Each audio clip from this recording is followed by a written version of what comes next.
साहेब यांच्या नेतृत्वामध्ये भारतीय जनता पार्टीमध्ये येण्याचा निर्णय घेतलाय। मी या काँग्रेसचे ते प्रदेश सचिव म्हणून देखील कार्यरत होते। गडचिरोलीची विधानसभा निवडणूक देखील त्यांनी लढवली। जवळपास 70,000हून अधिक मतदान त्यांनी 2019 मध्ये घेतले होते। त्यांच्यासोबत डॉक्टर चंदाताई कोळवते देखील आहेत, त्या महिला आघाडी काँग्रेसच्या प्रदेश सचिव आहेत। या सगळ्यांचं मी मनापासून स्वागत करतो आणि आदरणीय बावनकुळे साहेबांना विनंती करतो की त्यांनी यांना दुपट्टा देऊन भारतीय जनता पार्टीमध्ये प्रवेश करण्याची विनंती करावी। भारतीय जनता पार्टीचा भारतीय जनता पार्टीचा डॉक्टर चंदाताईंचं देखील दुपट्टा देऊन स्वागत करावं अशी विनंती मी माननीय बावनकुळे साहेबांना करतो।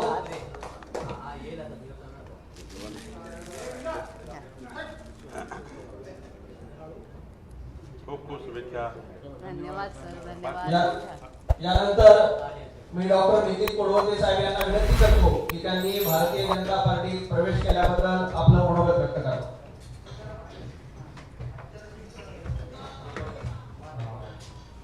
हॅलो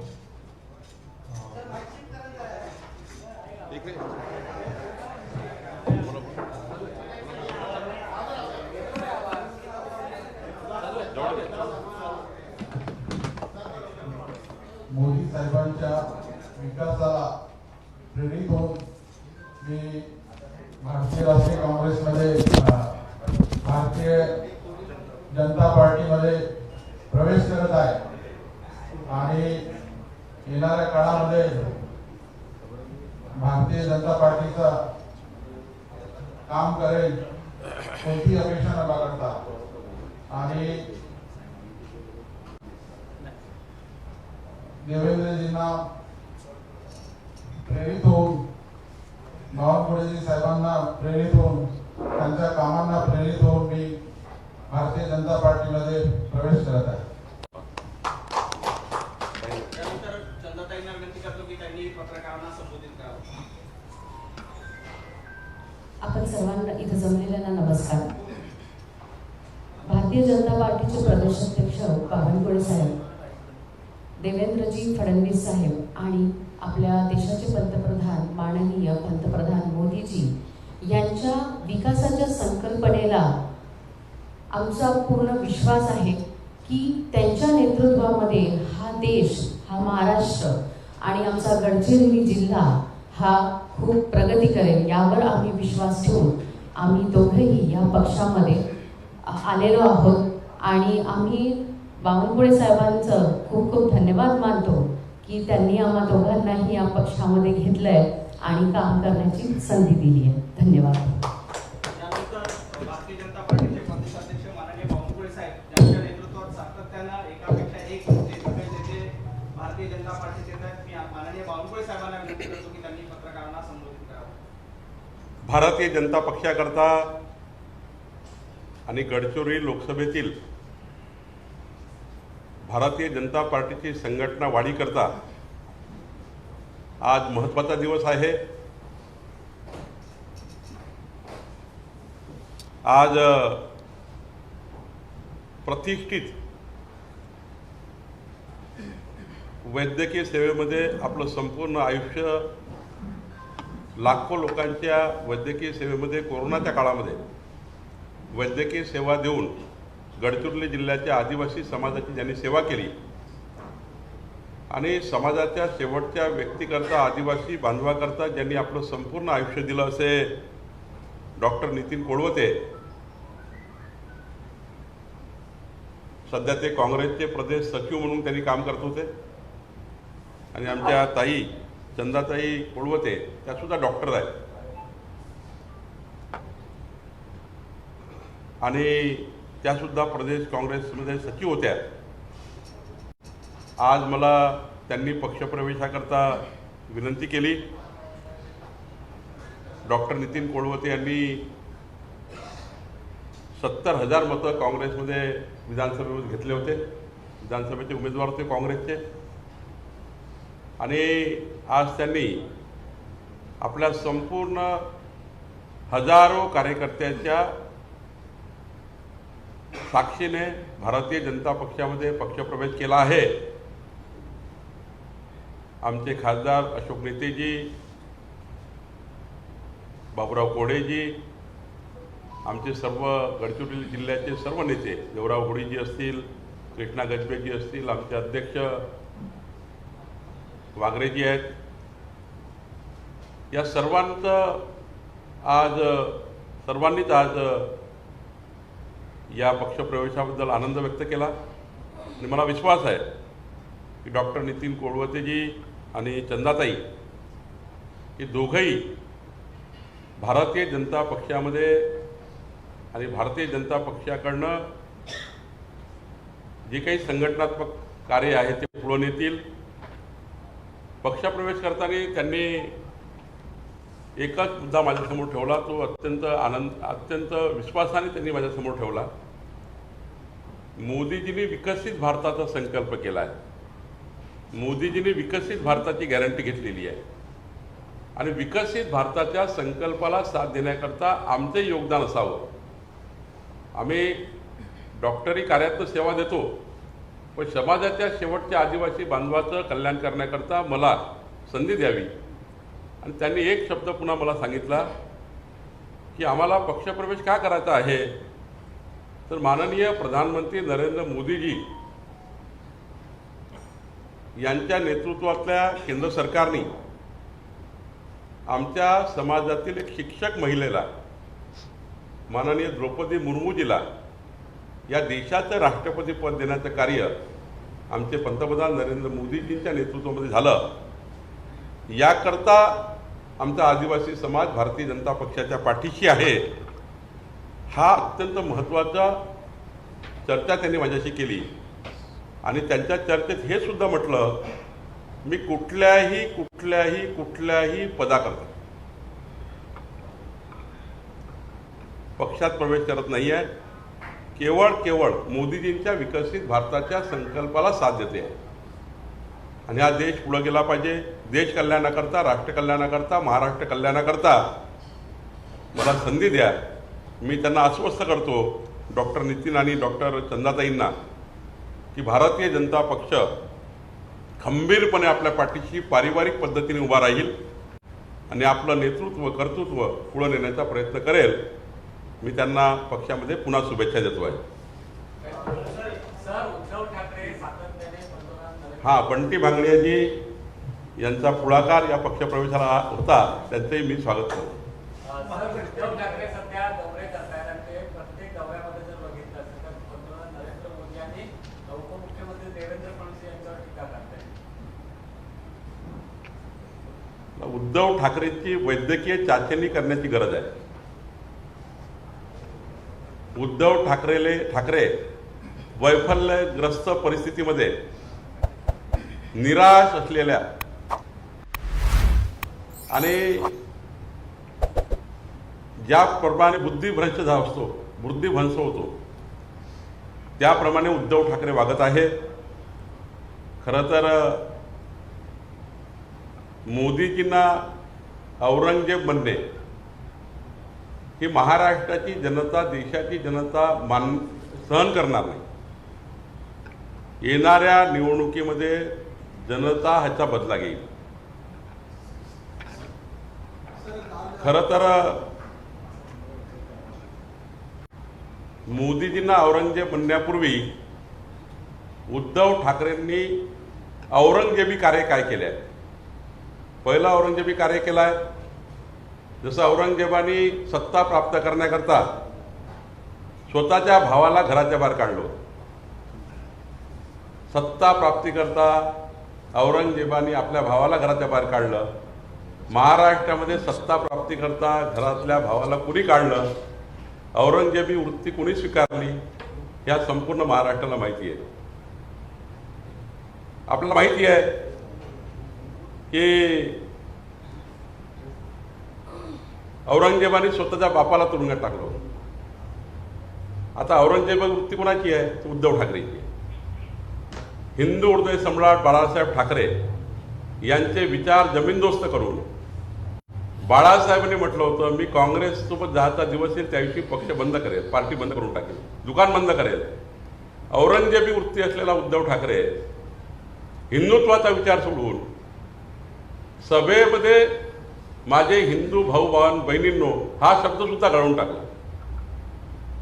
औरंगजेबी वृत्ती असलेल्या उद्धव ठाकरेंनी स्वतःच्या घरातल्या भावाला सुद्धा, मोठ्या भावाला सुद्धा बेघर केलाय. औरंगजेबी वृत्ती असलेले उद्धव ठाकरे खरं तर सत्ता प्राप्तीकरता तुम्ही देवेंद्रजी सारख्या सख्या भावासारखं प्रेम करणाऱ्या व्यक्तीला तुम्ही त्यांच्या पाठीत खंजीर खुपसला. उद्धव ठाकरेजीची औरंगजेबी वृत्ती आहे. त्यांनी भारतीय जनता पार्टी आणि मोदीजींच्या नेतृत्वातल्या इमानदार साथीवर खंजीर खुपसला. जी साथ दिली मोदीजींनी, त्यांना देवेंद्रजींनी साथ दिली, त्यामध्ये खंजीर खुपसला. माझा दावा आहे की मागच्या वेळी तुम्ही 18 खासदार मोदींचा फोटो लावून निवडून आणले होते. मोदीजी देवेंद्रजीचा पुढाकार होता, मोदींचा तुम्ही फोटो लावला. जेव्हा मोदींचा फोटो लावला तेव्हा औरंगजेब नव्हते. देवेंद्रजींनी तुम्हाला संपूर्ण प्रकारचं छत्र दिलं तेव्हा ते औरंगजेब नव्हते. आणि आज सत्तेसाठी पिसाळलेला उद्धव ठाकरे मोदीजींना औरंगजेब म्हणतो आहे. जेवढ्या उद्धव ठाकरे शिमगा करतील, जनता मतदानातून शिमगा केल्याशिवाय राहणार नाही. उद्धव ठाकरेंच्या राजकीय भविष्यातल्या सर्वात